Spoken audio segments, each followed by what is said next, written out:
अच्छा, लुंगी जालीदार, ये सब शब्दों का इस्तेमाल हो रहा है, जालीदार टोपी आपने भी कहा। 80-20 की बातचीत हुई, 80-20 वाला फॉर्मूला क्या है? ये 80% वोट भाजपा का है, बाकी 20% में बंटवारा है सब। पोर्ट्रे हो रहा है कि 80 हिंदू है 20 मुस्लिम है। ये तो उनका चश्मा है, देखने का दृष्टिकोण है। एक चूंकि बस 2-4 मिनट और लूंगा मैं आपका, चूंकि बड़ी तस्वीरें सामने आ गई। कर्नाटक से एक तस्वीर आई, हिजाब को लेकर बवाल मच गया। ये तस्वीर क्या है? कह रहे हैं समाजवादी पार्टी के नेता अखिलेश यादव की ये सब कुछ प्लॉट किया हुआ है बीजेपी का। ये भाजपा रोको, मोदी रोको, योगी रोको, प्रतियोगिता के जो टुकड़े टुकड़े गैंग के लोग हैं, जो कभी देश का भला नहीं चाहते, देश के गरीबों का भला नहीं चाहते, देश के गरीबों के जीवन में खुशहाली नहीं देखना चाहते, वो इस प्रकार की हरकतें करते हैं। अरे कोई विद्यालय होता है, विद्यालय के बच्चों का यूनिफॉर्म होता है, और हर माँ बाप चाहता है उसका बच्चा जब विद्यालय जाता है तो कम से कम उस यूनिफॉर्म में जाए जो विद्यालय के द्वारा निर्धारित किया गया है। तो इस बार 10 मार्च के बाद सरकार बनेगी तो क्या आप लोग ऐसी व्यवस्था करेंगे कि कॉलेज में, शैक्षणिक संस्थानों में कम से कम कोई ड्रेस कोड हो? हमने ट्रेलर आपको दिखाया है 2017 से 22 तक।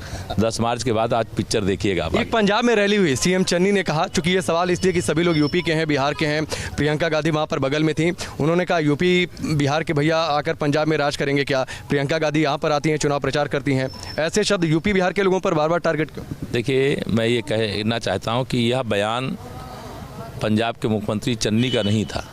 यह बयान सही मायने में कांग्रेस की नेता श्रीमती प्रियंका वाड्रा का था।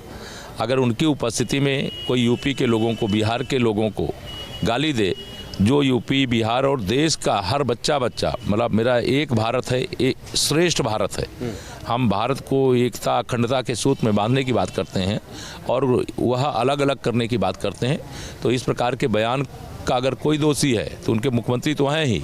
मैं कांग्रेस पूरी पार्टी को दोषी मानता हूँ। बीजेपी की रणनीति क्या है?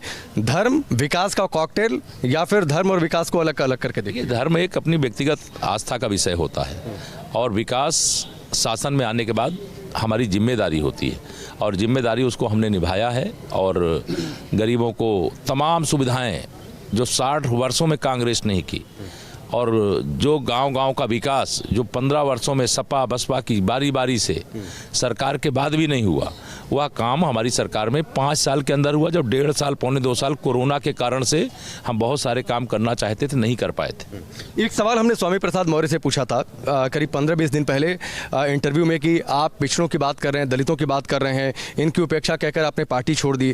केशव प्रसाद मौर्य वहाँ पर हैं, वो भी तो मौर्य समाज की तरफदारी कर रहे हैं। उन्होंने कहा वो आरएसएस के रटुए होते हैं। देखिए, अब उनके बयान पे मुझे बयान नहीं देना है, लेकिन मैं इसलिए ये सवाल आपसे पूछा क्योंकि इसके बाद इंटरव्यू छोड़कर भाग गए। मैं राष्ट्रीय स्वयंसेवक संघ का स्वयंसेवक हूँ, इसका मुझे गर्व है और मैं स्वयंसेवक होने के नाते ही देश और समाज की सेवा करने का इतना बड़ा दायित्व आज निर्वाह कर रहा हूँ।